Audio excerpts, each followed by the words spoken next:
Hello, अस्सलाम वालेकुम dear students. उम्मीद है आप सभी ठीक होंगे। और जैसे आपको पता है कि बच्चों, हमने स्टार्ट किया था क्लास 10 का एक इम्पॉर्टेंट यूनिट और इन्वायरमेंट। इसमें ऑलरेडी हमने कुछ चीज़ें डिस्कस करे हैं। तो आज इस चैप्टर को हम कंप्लीट करने वाले हैं। और 9th वालों की डिमांड थी, सर आप टिश्यू स्टार्ट करिए। तो जो हमारा नेक्स्ट लेक्चर होगा उसमें हम बेटे टिश्यू को स्टार्ट करने वाले हैं। तो फिलहाल अगर हम और इन्वायरमेंट स्टार्ट करेंगे, इससे पहले हमने बायोटिक कंपोनेंट्स, एबायोटिक कंपोनेंट्स को डिस्कस करा है प्रीवियस लेक्चर में। तो आज के इस लेक्चर में हम फूड चेन से स्टार्ट करने वाले हैं। फूड चेन देखेंगे आज के लेक्चर में। आज के लेक्चर में हम फूड वेब देखेंगे क्या होता है। आज के लेक्चर में हम देखेंगे ट्रॉपिक लेवल 10% लॉ क्या होता है। हमारे पास आज बहुत सारे इंपॉर्टेंट कंसेप्ट्स है जो आज हम इस लेक्चर में समझने वाले हैं। सबसे पहले आपको बताना चाहता हूं बेटे कि फूड चेन क्या होती है।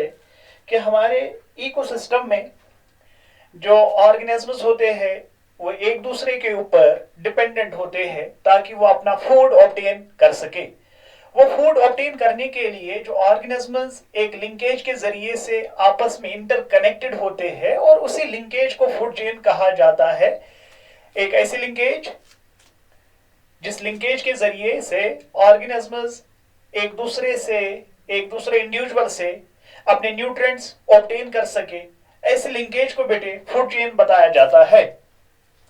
फूड चेन का जो कंसेप्ट है बेटे याद रखोगे, फूड चेन का जो कंसेप्ट है ये एक साइंटिस्ट ने दिया था जिसका नाम था एल्टॉन। चार्ल्स एल्टॉन इसका नाम था जिसने हमें फूड चेन का कंसेप्ट दिया है। और फूड चेन की अगर आप डेफिनेशन देखेंगे, a food chain is the sequence of organisms through which energy and nutrients are transferred in an ecosystem when one organism eats another organism। ये फूड चेन की बात यह है कि इस चेन के जरिए से ऑर्गेनिजम्स के बीच में, इंडिविजुअल्स के बीच में या कंपोनेंट्स ऑफ इकोसिस्टम यानी बायोटिक कंपोनेंट्स ऑफ इकोसिस्टम के बीच में न्यूट्रिएंट्स का ट्रांसफर होता है और एनर्जी का ट्रांसफर होता है। क्या ये न्यूट्रिएंट्स का ट्रांसफर कैसे होता है? एक प्लांट है, आपने प्लांट को खा लिया, इसका मतलब जो प्लांट में न्यूट्रिएंट्स थे वो आपकी बॉडी में चले गए।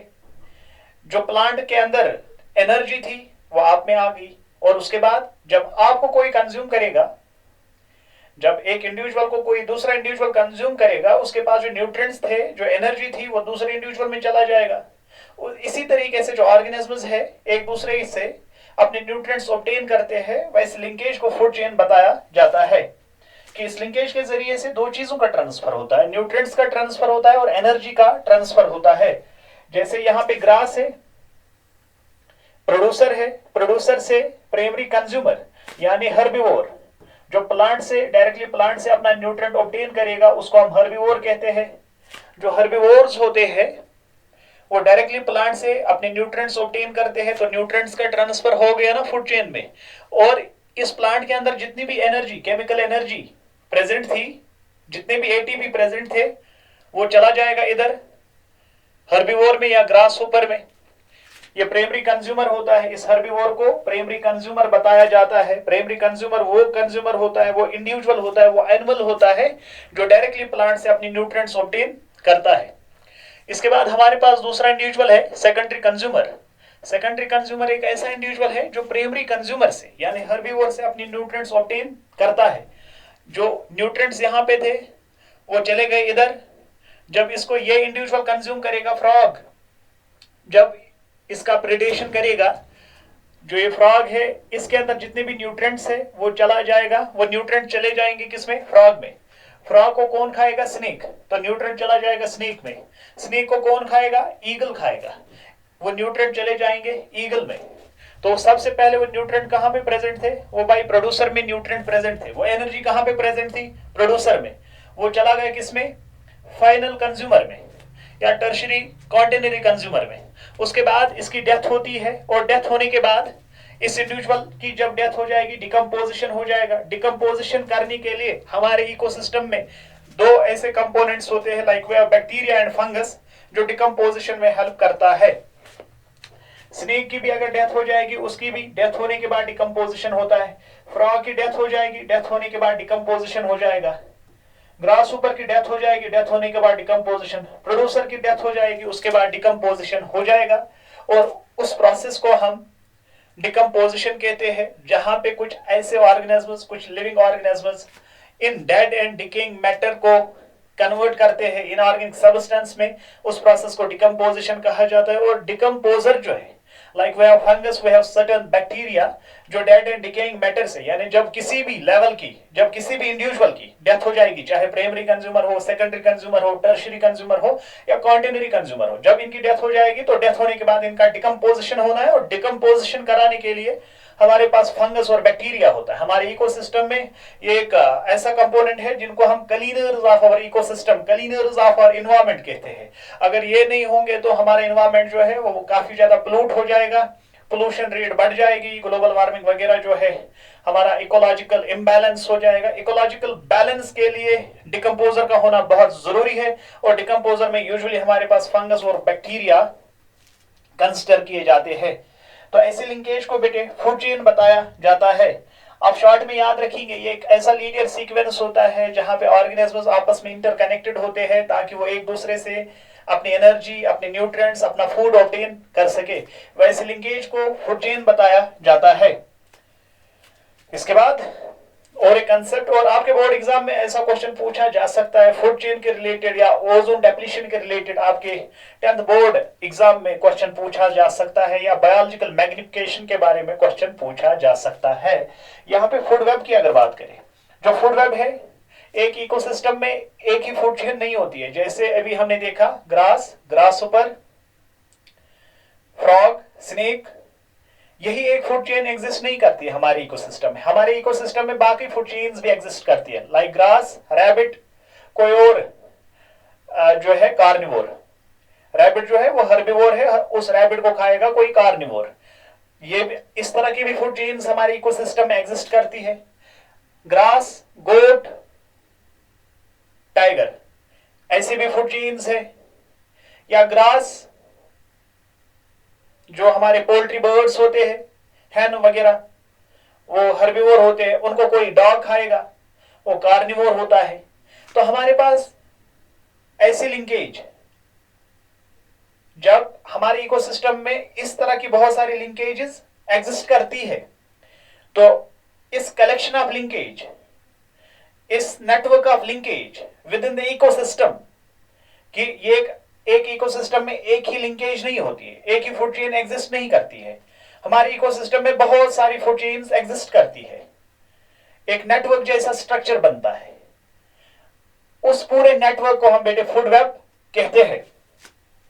Food web is a complex network of interconnected food chains.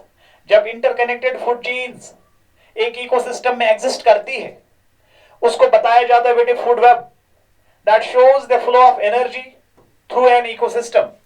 और जब फूड चेन में एनर्जी का फ्लो होता है तो फूड वेब में भी एनर्जी का ही फ्लो होता होगा ना। यहां से हमें डायरेक्टली पता चलेगा कि किस ट्रॉपिक लेवल से, किस इंडिविजुअल से न्यूट्रिएंट्स का ट्रांसफर होता है। जैसे यहाँ पे प्रोड्यूसर है, प्रोड्यूसर से प्राइमरी कंज्यूमर, प्राइमरी कंज्यूमर से सेकेंडरी कंज्यूमर, उससे टर्शियरी कंज्यूमर।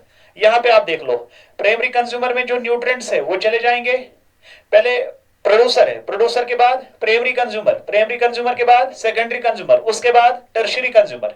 या आप बोलेंगे ये प्रोड्यूसर प्लांट जो है ये इस काबिल होता है कि अपना फूड खुद ही प्रिपेयर करता है, अपनी न्यूट्रिएंट्स खुद ही ऑब्टेन करता है by process of photosynthesis. Grass है, यह है प्राइमरी कंज्यूमर या जिसको हर्बिवोर कहा जाएगा, यह है कार्निवोर और यह होता है टॉप कार्निवोर। आप दो तरीके से इसको याद रख सकते हैं।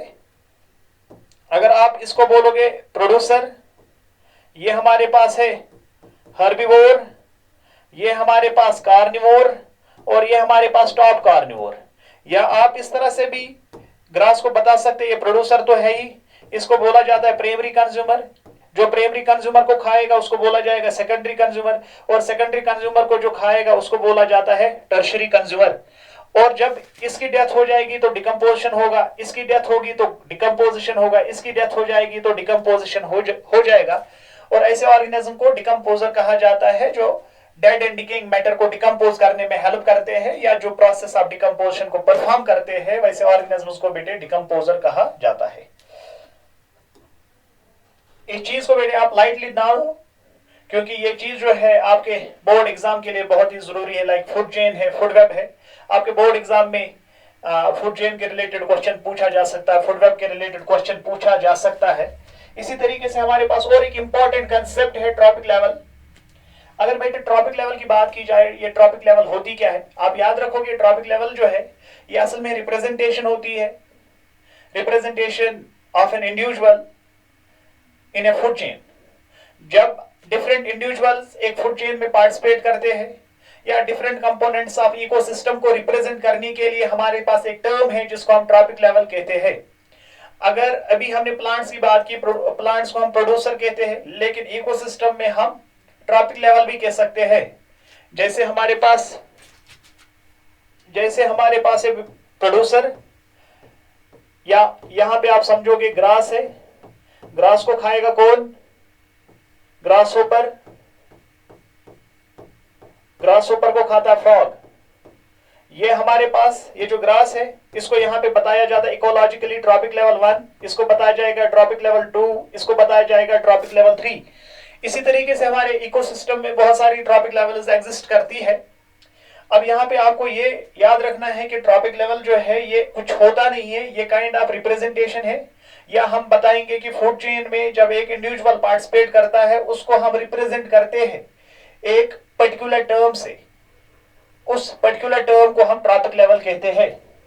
Trophic level represent the position of an organism, ये रिप्रेजेंट करता है कि एक ऑर्गेनिज्म किस पोजीशन पे है, ट्रॉपिक लेवल 1 पे है, ट्रॉपिक लेवल 2 पे है, ट्रॉपिक लेवल 3 पे है, ट्रॉपिक लेवल 4 पे है, ये कौन सी पोजीशन ऑक्यूपाई करता है in a given food chain, in given ecosystem, with each level representing a step in the flow of energy. और इससे हमें पता चलता है कि फ्लो ऑफ एनर्जी कहां से कहां की ओर होता है। और हमेशा याद रखोगे कि इकोसिस्टम में जो फ्लो ऑफ एनर्जी होता है वो हमेशा यूनिडायरेक्शनल होता है। यूनिडायरेक्शनल का मतलब क्या है, हमारे पास जो ग्रेजिंग फूड चेन होती है, यानी जो प्रोड्यूसर से शुरू होती है, ऐसी फूड चेन को ग्रेजिंग फूड चेन कहा जाता है। अगर हमारे पास ग्रेजिंग फूड चेन की अगर बात करें, हमारे पास ग्रास है, ग्रास को खाता है गोट, गोट को खाएगा टाइगर या लॉइन या कोई बियर। हमारे पास ग्रास जो है प्रोड्यूसर है, इसके पास जो एनर्जी थी वो यहां से यहां की ओर ट्रांसफर होती है, इसमें चली जाएगी एनर्जी, इससे इसमें चली जाएगी एनर्जी। यहां एनर्जी का रिवर्सल होगा नहीं, टाइगर से एनर्जी गोट की ओर नहीं आएगी, गोट से ग्रास की ओर एनर्जी नहीं आएगी। तो इसीलिए हम कहते हैं in an ecosystem the flow of energy is always unidirectional. या एक पायरामिड है हमारे इकोसिस्टम में, पायरामिड ऑफ एनर्जी जो है वो हमेशा अपराइट होता है, और एनर्जी का flow with in ecosystem, with in an ecosystem is always upright. याद रखोगे बेटे कि एक इकोसिस्टम में जो एनर्जी का फ्लो होता है वो हमेशा यूनिडायरेक्शनल होता है, यानी एनर्जी जो ग्रास के पास है वो चली जाएगी गोट में, गोट की एनर्जी जो है वो चली जाएगी टाइगर में। इस एनर्जी का रिवर्सल नहीं होता है, इसीलिए इस फ्लो ऑफ एनर्जी को ये यहाँ पे जो है ये इस डायरेक्शन में एनर्जी जाती है, एक ही डायरेक्शन में एनर्जी फ्लो होने को यूनिडायरेक्शनल फ्लो कहा जाता है। ये एनर्जी का यहाँ पे अपोजिट डायरेक्शन में एनर्जी वापस नहीं आती है, यहाँ इसका रिवर्सल होता नहीं है, क्योंकि गोट अगर टाइगर को खा लेती ना वापस तो हम बोलते हैं एनर्जी का रिवर्सल होता है, लेकिन यहाँ ऐसा होता नहीं है। या ग्रास गोट को ही खा लेता तो ऐसा होता नहीं है। तो आप बताएंगे कि एनर्जी फ्लो जो है in an ecosystem it is always unidirectional. इसके बाद हम ट्रॉपिक लेवल की बात करते थे कि जहां पे आप एक इंडिविजुअल को रिप्रेजेंट करते हैं कि एक इंडिविजुअल जो है वो इकोसिस्टम में कौन सी पोजीशन को ऑक्यूपाई करता है, ताकि हमें पता चले कि एनर्जी का फ्लो किस तरह से होता है। और यहां बस यही चीज देखना है कि इकोसिस्टम में एक ऑर्गेनिज्म जो है वो दूसरे ऑर्गेनिज्म पे डिपेंड करता है in order to obtain energy, in order to obtain nutrients. इसके बाद है one of the most important concept, that is 10% law. बेटे याद रखोगे जो 10% लॉ है काफी ज्यादा इंपॉर्टेंट कंसेप्ट है। ये कंसेप्ट क्या कहता है, ये कहता है रेमंड लिंडमैन एक साइंटिस्ट है जिसने ये कंसेप्ट हमें दिया है। इसने बताया है कि जो एनर्जी का फ्लो होता है विद इन द इकोसिस्टम, और आपको ये चीज याद रखना है कि एनर्जी का फ्लो होता है कैसे होता है कि प्लांट जो है वो सनलाइट के जरिए से अपने न्यूट्रिएंट्स ऑब्टेन करता है, और उन न्यूट्रिएंट्स के पास एक एनर्जी होती है, मतलब एक fixed volume, fixed value of energy होता है। और वह एनर्जी जो है जब एक इंडिविजुअल प्लांट को खाता है, प्लांट को कंज्यूम करेगा, जो प्लांट में एनर्जी थी वो इंडिविजुअल को मिलेगी। जब इस इंडिविजुअल को कोई और खाएगा तो इस तरह से एनर्जी का फ्लो होता है, और ये एनर्जी का फ्लो जो है ये कंटिन्यूअसली चलता है हमारे इकोसिस्टम में। अब 10% लॉ की अगर हम बात करें, ये एक ऐसा लॉ है, एक ऐसा कंसेप्ट है जहां पे हम देखते हैं कि एक इकोसिस्टम में 10% एनर्जी का ही फ्लो होता है। बाकी जो 90% एनर्जी है वो एक इंडिविजुअल को मेटाबॉलिज्म चलाने में, हीट प्रोडक्शन में, रेस्पिरेशन में, यानी डिफरेंट लाइफ एक्टिविटीज परफॉर्म करने में कंज्यूम हो जाती है। तो उसमें से जो 10% बचती है, उसी 10% एनर्जी का फ्लो होता है from one trophic level to another trophic level. 10% law क्या कहता है? कहता है 10% law proposed by Raymond Lindeman, एक साइंटिस्ट है जिसने कंसेप्ट दिया है, states that only about 10% of energy, खाली 10% ऑफ एनर्जी ट्रांसफर होता है from one trophic level to next trophic level in a food chain, with the remaining 90% being lost mostly as heat during metabolic processes like respiration। यानी 10% energy में अगर हमारे पास consider करो grass है या producer है, प्रोड्यूसर से एनर्जी कंज्यूम करेगा, न्यूट्रिएंट कंज्यूम करेगा हर्बीवोर, हर्बीवोर से अपनी न्यूट्रिएंट कंज्यूम करेगा कौन? कार्निवोर। अब यहां पे याद रखोगे carnivore, carnivore, carnivore, carnivore, carnivore जो है वो अपनी न्यूट्रिएंट कंज्यूम करेगा। सबसे पहले अगर ग्रास के पास 1000 जूल एनर्जी है, 1000 जूल में से 10% यहां ट्रांसफर हो जाएगा, वो होता है 100 जूल, और 100 जूल का 10% कार्निवोर में ट्रांसफर हो जाएगा, वो होता है 10 जूल। तो एनर्जी कहां चली गई? अगर इसके पास 1000 जूल एनर्जी थी, उसमें 1000 जूल का 10%, इसका मतलब है जो 900 जूल है वो इस ग्रास को खुद के सर्वाइवल के लिए, खुद के मेटाबॉलिक प्रोसेसेस को चलाने के लिए कंज्यूम होती है उतनी एनर्जी, बचता है 10% वही, और उसी 10% एनर्जी का फ्लो होता है। और इसमें 100 जूल अगर एनर्जी है, क्या 100 जूल उधर चला गया? नहीं, 100 जूल में से कितनी एनर्जी ट्रांसफर होगी? खाली 10 जूल। क्यों 10 जूल ट्रांसफर हो गया? क्योंकि इसको 90 जूल खुद को सस्टेन करने के लिए, अपनी लाइफ एक्टिविटीज को परफॉर्म करने के लिए इस्तेमाल करना पड़ा। तो इसको हम बेटे 10% लॉ कहते हैं कि with in the ecosystem only 10% of energy is transferred from one tropic level to another tropic level. The concept was given by Raymond Lindman.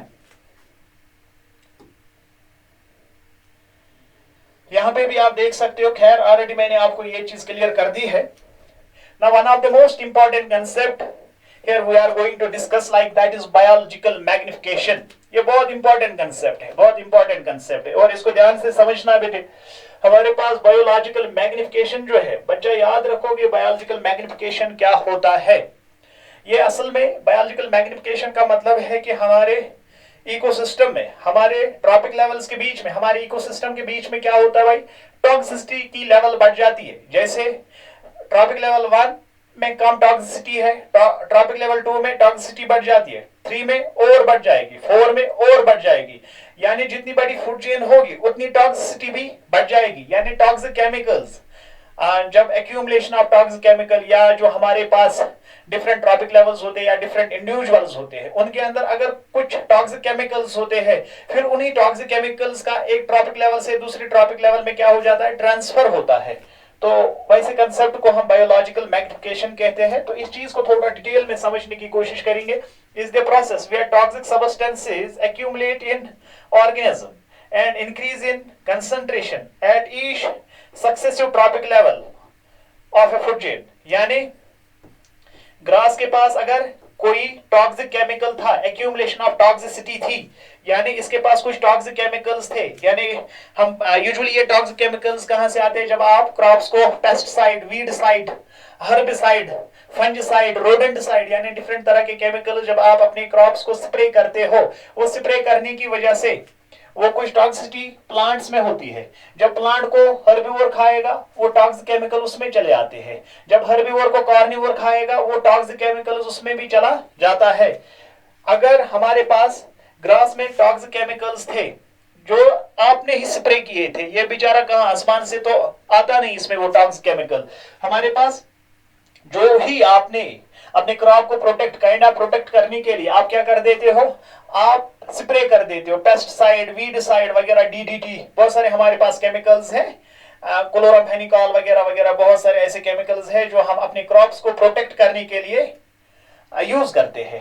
और वो टॉक्सिक केमिकल यूज करने से हम अपने क्रॉप्स की यील्डिंग को, प्रोडक्टिविटी को प्रोटेक्ट तो करते हैं, लेकिन उस चीज की वजह से हमें एक इल इफेक्ट देखना पड़ता है कि वो टॉक्सिक केमिकल हमें खाली बेनिफिशियल नहीं है, बल्कि वो टॉक्सिक यानी उस तरह के केमिकल यूज करने से हम पे एक नेगेटिव इंपैक्ट भी पड़ता है।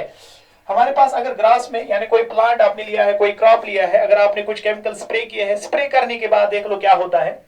यहाँ पे जो आपके पास एक फील्ड था, एक जमीन का टुकड़ा था, जो आपने राइस फील्ड कंसिडर करो, ओराइजिस सैटिवम है आपके पास, आपने कोई भी केमिकल यहाँ पे स्प्रे किया है, वो केमिकल या जमीन के अंदर यानी जमीन में ही आपने ज्यादा एक्सेसिव फर्टिलाइजर डाल दिए हैं, या कोई भी ऐसा केमिकल जो आपने स्प्रे किया है, वीड साइड यूजुअली हम सॉइल में डिपॉजिट कर देते हैं, ऐड कर देते हैं, ताकि हमारे सॉइल में कोई वीड ग्रो नहीं करना चाहिए, कोई अनवांटेड प्लांट ग्रो नहीं होना चाहिए हमारे प्लांट्स में, हमारे प्लांट्स के बीच में, ताकि वो हमारे सॉइल में जाके न्यूट्रिएंट्स को कंज्यूम करता है, जिसकी वजह से हमारे अपने जो डिजायरेबल प्लांट होता है उसका जो न्यूट्रिएंट साइकिल है वो इम्बैलेंस होता है। इसलिए हम वीड साइड्स यूज करते हैं, लेकिन वीड साइड यूज करना तो ठीक, लेकिन दूसरे साइड से हमारे पास बड़ा इकोलॉजिकल लॉस होता है। क्या चीज करने की वजह से, ये केमिकल यूज करने की वजह से।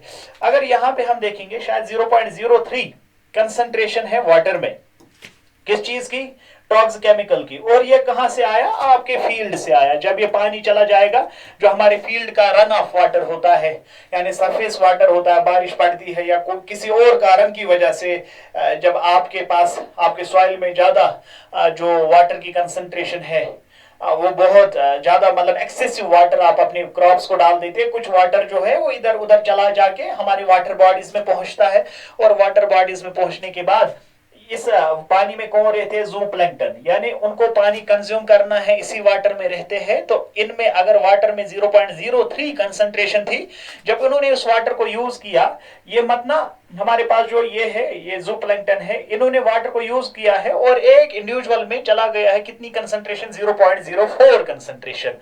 और इन ज़ूप्लैंक्टन को स्मॉल फिशेस खाती है।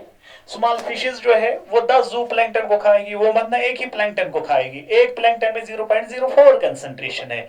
जब ये बहुत सारे प्लैंक्टन को खाएगी तो फिशेस में, स्मॉल फिशेस में जो टॉक्सिसिटी है वो और ज्यादा इंक्रीज हो जाएगी।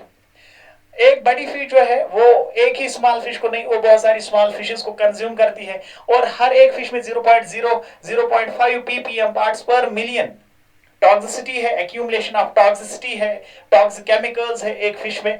जब इस बड़ी फिश ने अगर एक खा लिया तो 0.5 चला जाएगा, 2, तो इसी तरीके से अगर एक बड़ी फिश 10 इनको खा लेती है तो आप खुद देख लो कि इस फिश में कंसंट्रेशन बढ़ जाएगी।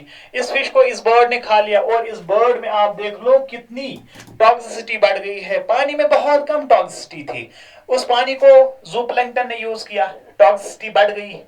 उन ज़ूप्लैंक्टन को स्मॉल फिशेस ने कंज्यूम कर लिया, टॉक्सिसिटी और बढ़ गई। इन स्मॉल फिशेस को लार्ज फिश ने खा लिया। एक लार्ज फिश कंसीडर करो ये 100 स्मॉल फिशेस को कंज्यूम करती है, और 100 स्मॉल फिश कंज्यूम करने से अगर हम रखेंगे एक फिश में एक ही ग्राम, जब इसने 100 फिशेस को कंज्यूम किया तो इस बड़ी फिश में 100 ग्राम टॉक्सिसिटी पहुंच गई। और ये बर्ड जो है अगर ये एक दिन में 5 को खाएगा, 5 बड़ी फिशेस को खाएगा, और 5 जब एक में 100 ग्राम है तो इसमें कितना पहुंच जाएगा, 500 ग्राम ऑफ टॉक्सिक केमिकल। तो इस तरीके से आप याद रखोगे कि जब हमारे इकोसिस्टम में टॉक्सिसिटी की लेवल बढ़ जाती है by increasing successive trophic level, यानी पहले कम, उसके बाद जो ट्रॉपिक लेवल सेकंड टॉक्सिसिटी बढ़ रही है, ट्रॉपिक लेवल 3 और बढ़ रही है, ट्रॉपिक लेवल 4 और बढ़ रही है। जब ऐसी कंडीशन हो हमारे इकोसिस्टम में जहां ये टॉक्सिसिटी जो है वो इंक्रीज हो रही है by increasing successive trophic levels, उस कंसेप्ट को हम बायोलॉजिकल मैग्निफिकेशन कहते हैं। Biological magnification. इसके बाद है ओजोन लेयर डेप्लीशन।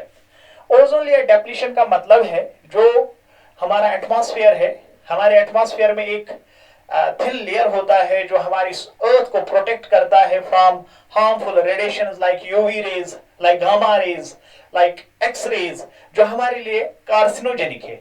ऐसी रेडिएशन से बचने के लिए कुदरत ने, क्रिएटर ने हमारी अर्थ के ऊपर से एक लेयर रखा हुआ है जिसका नाम है ओजोन, जो हमें हार्मफुल रेडिएशन से प्रोटेक्ट करती है। क्योंकि जो ये हार्मफुल रेडिएशन है they are highly carcinogenic. Highly carcinogenic का मतलब है they may cause skin cancer. उसकी वजह से स्किन कैंसर हो सकता है जब वो रेडिएशन हमारे स्किन को डायरेक्टली क्या करेगी, जब वो रेडिएशन हमारे स्किन को डायरेक्टली कांटेक्ट में आएंगे तो उसकी वजह से क्या हो जाएगा भाई, उसकी वजह से हो जाएगा स्किन कैंसर। और उस स्किन कैंसर से बचने के लिए हमारे अर्थ के ऊपर एक लेयर होता है जिसका नाम है ओजोन लेयर।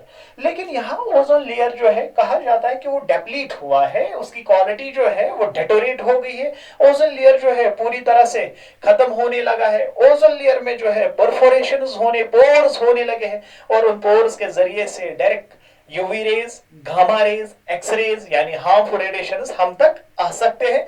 और जब भी वो रेज हम तक पहुंचेंगे, हमारे बॉडी को, प्लांट को, एनिमल को डायरेक्ट कांटेक्ट में आएंगे और वो डायरेक्ट उनके वो रेज के डायरेक्ट कांटेक्ट की वजह से क्या चीज हो जाएगा, स्किन कैंसर हो जाएगा। और उस स्किन कैंसर से बचने के लिए हमारे पास ओजोन लेयर था, लेकिन पोल्यूशन इस कदर बढ़ गया, पोल्यूशन इस लेवल से बढ़ गया है कि ओजोन लेयर में होल्स क्रिएट हो गए और होल्स की वजह से डायरेक्ट यूवी रेज वगैरह हम तक आ सकती है और जिस वजह से कैंसर हो सकता है। तो यहाँ पे उसी चीज के बारे में हमने बात करनी है। Ozone layer depletion is the gradual thinning of the Earth's protective ozone layer due to human produced chemicals like chlorofluorocarbon।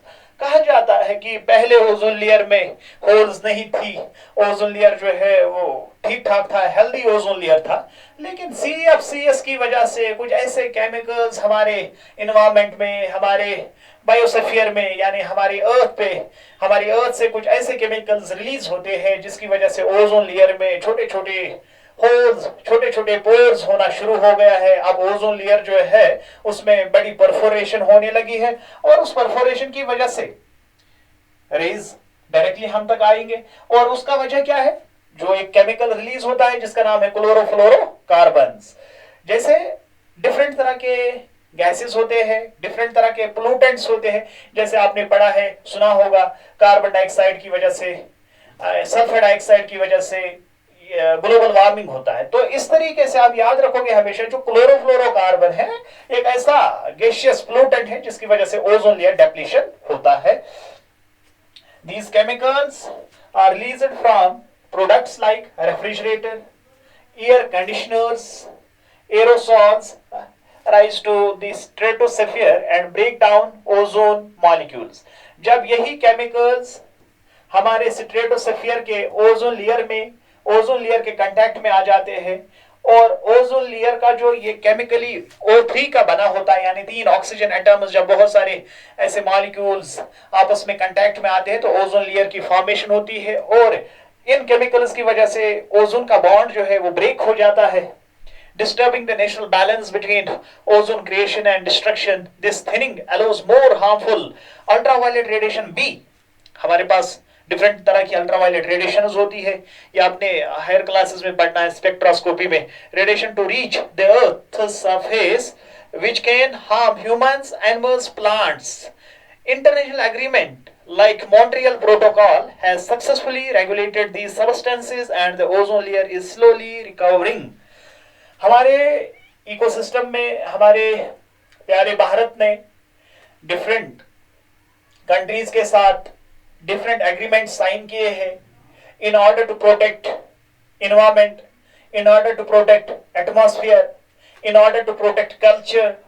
ऐसे बहुत सारे कन्वेंशन साइन हो गए हैं। जो इंडिया है, इंडिया जो हमारा प्यारा भारत है, इस इंडिया कंट्री ने डिफरेंट कंट्रीज के साथ ऐसा समिट, ऐसे कन्वेंशन साइन किए हैं कि इन्होंने ये प्रॉमिस कर लिया है, ये प्लेज लिया है कि हम अर्थ को, हम एनवायरमेंट को, हम फॉरेस्ट को, हम कल्चर को, हेरिटेज को क्या करेंगे, प्रोटेक्ट करेंगे। ऐसे बहुत सारे कन्वेंशन हुए हैं ऐसे बहुत सारी ऑर्गेनाइजेशंस है। आपने पढ़ा होगा वो एजेंडा 21, आपने पढ़ा होगा इन्वायरमेंटल प्रोटेक्शन एक्ट, आपने पढ़ा होगा फॉरेस्ट प्रोटेक्शन एक्ट, आपने पढ़ा होगा टाइगर रिजर्व, टाइगर प्रोजेक्ट्स, यानी इकोसिस्टम को बैलेंस करने का, इकोसिस्टम बचाने का एक यह तरीका जो है बड़ा इंपॉर्टेंट है कि गवर्नमेंट जो है वो इस तरीके से बोलता है, अगर ये चीज आपने कर दिया, फॉरेस्ट काट दिए आपने, इस गैसियस सब्सटेंस का इमिशन कर दिया तो आप ही इतना फाइन लग जाएगा। तो लोग जो है वो उस चीज से थोड़ा डरते हैं और इस चीज का जो है कंट्रोल ओवरऑल हो जाएगा। और कहा जाता है कि ऐसे कन्वेंशन साइन हो गए हैं। यहाँ पे मॉन्ट्रियल प्रोटोकॉल है, आपने सुना होगा कोटो प्रोटोकॉल, इसी तरह से मॉन्ट्रियल प्रोटोकॉल, इसी तरह से वो आपने सुना होगा नर्मदा बचाओ इवेंट सुना होगा आपने, इसी तरह से आपने सुना होगा चिपको मूवमेंट। यानी बहुत सारे हमारे भारत में बहुत सारे मूवमेंट्स ऐसे हुए हैं जिनका एक ही मकसद था कि हम अपने इन्वायरमेंट को प्रोटेक्ट करेंगे, हम अपने ओजोन को प्रोटेक्ट करेंगे, हेरिटेज कल्चर को प्रोटेक्ट करेंगे। इस तरीके से यहाँ पे बताया जाता है कि ओजोन लेयर का जो डेप्लीशन हुआ था अब वो रिकवर होने लगा। तो ये हमारे लिए गुड न्यूज है।